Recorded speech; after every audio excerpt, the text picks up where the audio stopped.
Foi pioneira em lançar uma licitação do transporte coletivo no fim da década de 1990. Uma promessa para tentar melhorar a qualidade do serviço, promovendo concorrência. Em mais de 2 décadas, pouco mudou. Os donos das empresas vencedoras das concessões seguem praticamente os mesmos. E uma investigação do Ministério Público de Contas apura vários indícios de irregularidades nesse processo de escolha, como a gente vê na reportagem da Patrícia Fiuza.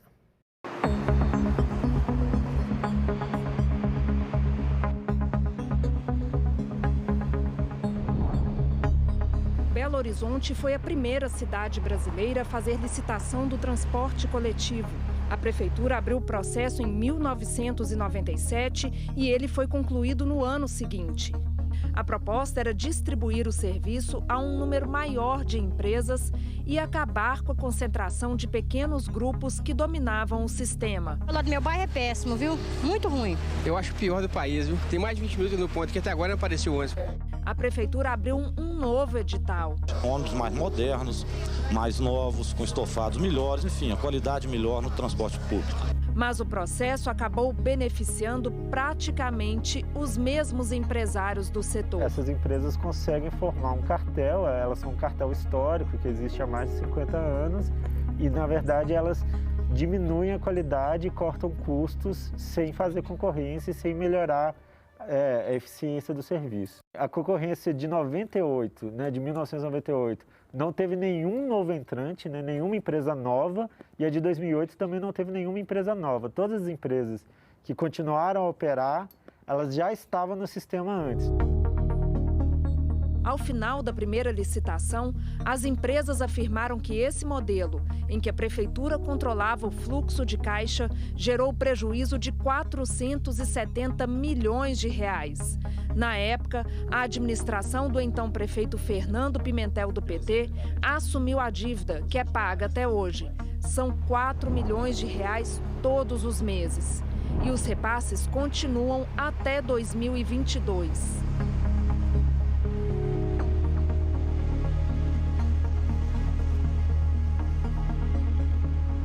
Mesmo alegando prejuízo, as concessionárias participaram do edital de licitação do transporte coletivo em BH em 2008. Mas uma denúncia anônima enviada ao Ministério Público no mesmo ano, antes do julgamento das propostas, indicava a formação de cartel, que é o acordo entre empresas para controlar o mercado e limitar a concorrência. Dizia: temos apenas uma empresa elaborando todas as propostas técnicas e preços. E a empresa responsável pela elaboração destas propostas é a Tecnotran do engenheiro André Barra. O Ministério Público chegou a apurar a denúncia, mas o inquérito foi arquivado em 2016 por falta de provas. O documento, elaborado 8 anos depois do início das investigações, indicou que não havia fundamentos para uma ação de improbidade administrativa e que não houve dano ao erário. Em agosto, o MP criou uma comissão formada por 4 promotores e um procurador de justiça para acompanhar os trabalhos da CPI da Câmara Municipal, que investiga possíveis irregularidades nos contratos de ônibus. Segundo o Ministério Público, não há intenção de retomar o inquérito, mas caso surjam provas consistentes, uma nova investigação pode ser instaurada.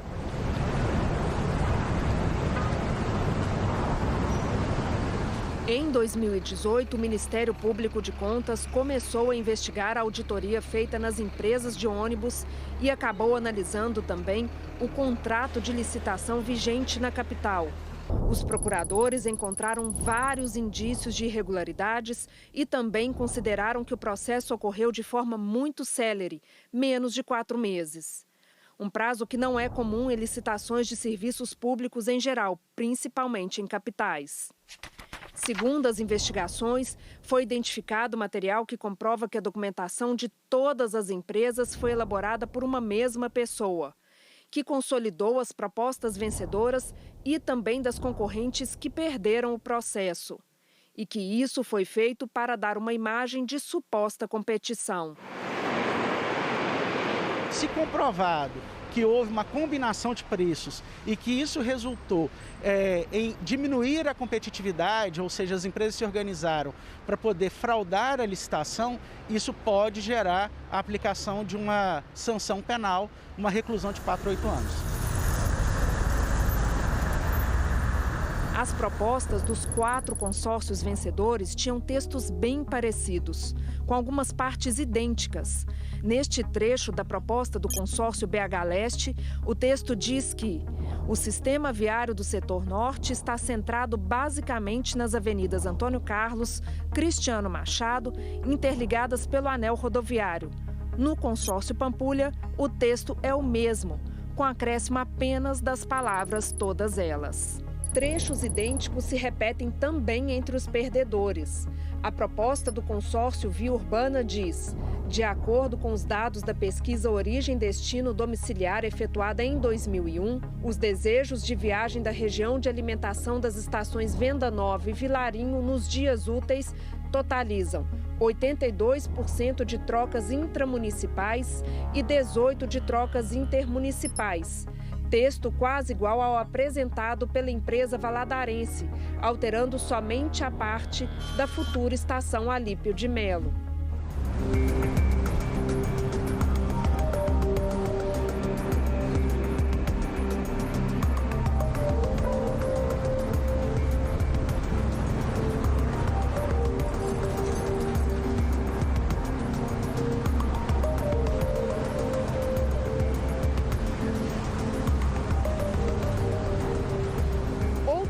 Chamou a atenção do Ministério Público de Contas. Todos os documentos da licitação foram autenticados em cartório na mesma data e com intervalo de apenas 5 minutos. Isso levanta a suspeita de que apenas uma pessoa foi responsável por todos os trâmites. Em depoimento à CPI da Câmara de BH, que apura as irregularidades nos contratos de ônibus, o empresário Robson Lessa, que responde pela Aviação Jardins, disse que as propostas foram elaboradas separadamente dentro das garagens. Não contratei ninguém. E quem era o responsável? As empresas. Tá, quem era, né, desse consórcio, quem que era o responsável? Olha, eu não me lembro. Quem que era o responsável? O consórcio, nós associamos as empresas, nós encontramos ali nas garagens e fomos tocando. Não teve, assim, na época, um responsável. Tinha um líder. Quem é o líder? Quem que era o líder? Se eu não me engano, era Milênio. Milênio? Muito tempo. Milênio Transporte.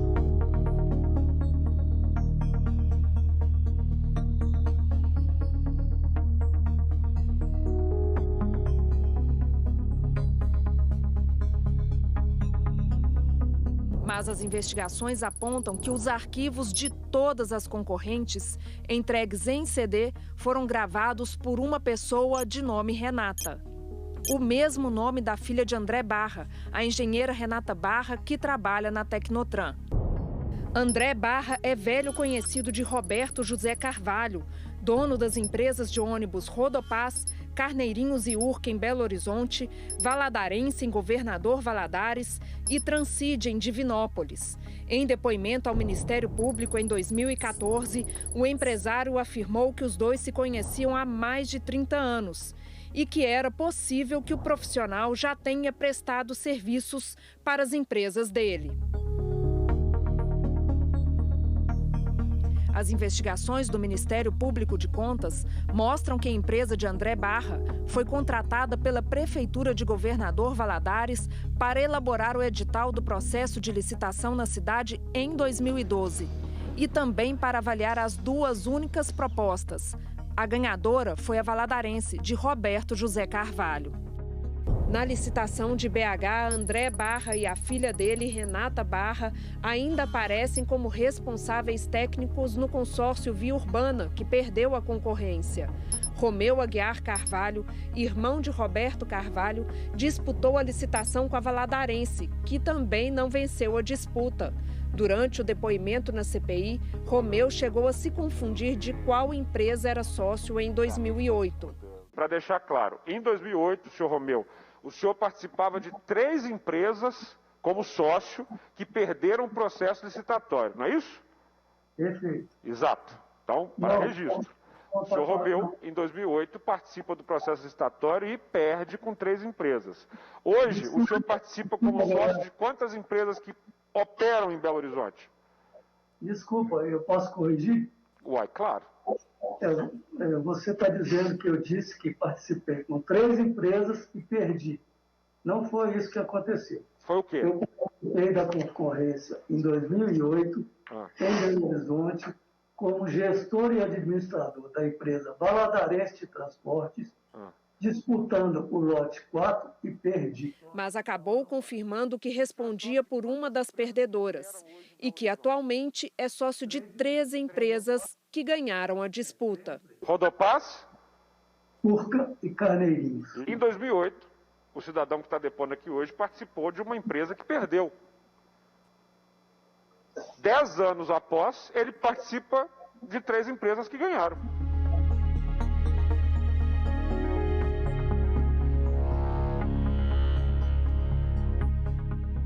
Há outros casos em que uma mesma família está distribuída em consórcios diferentes. Na época da assinatura do contrato de concessão do transporte em BH, em 2008, Joel Jorge Pasqualin e Jaime Pasqualin respondiam pela Viação Torres do consórcio BH Leste. E Joel Maurício Pasqualin e José Geraldo Pasqualin são responsáveis pela Viação Santa Edviges do consórcio 10. Joel Jorge Pasqualin ocupa o cargo de presidente do Sindicato das Empresas de Transporte de Passageiros de Belo Horizonte. A lei não estabelece a vedação de que parentes sejam sócios de empresas que disputam a mesma licitação. Agora, isso é apontado pelos órgãos de controle, especialmente os tribunais de contas, como um indício de irregularidade, um indício de fraude. Então, quando isso é detectado, o que deve a administração proceder é a verificação para se de fato não há quebra do sigilo da proposta, não há uma combinação prévia de resultados na licitação.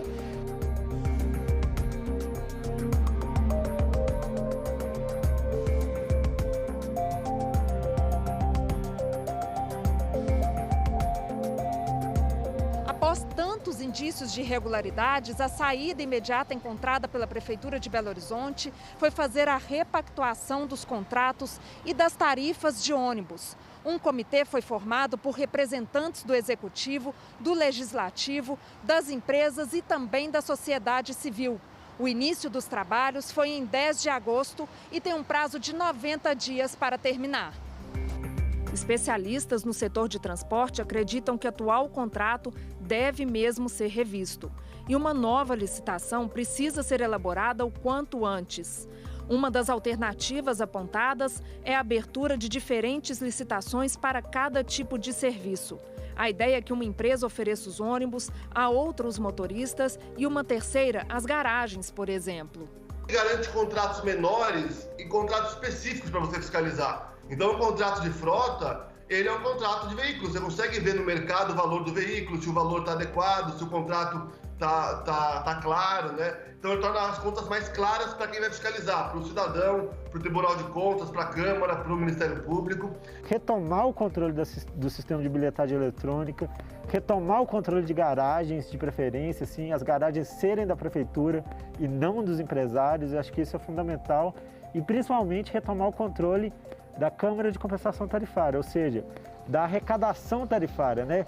Segurar o cofrinho de novo e só garantir o pagamento depois do serviço executado. Hoje, ou seja, acabar com o cheque em branco que está colocado hoje para as empresas de ônibus. É uma proposta bem diferente do que a gente tem atual, né? Talvez tenha que ser adotada aí aos poucos, comprando frota, fazendo ajustes, né? E eminentemente numa nova licitação aí fazer um modelo mais ambicioso, mas precisamos testar para poder mudar essa continuidade de má qualidade que todo usuário de transporte conhece, né?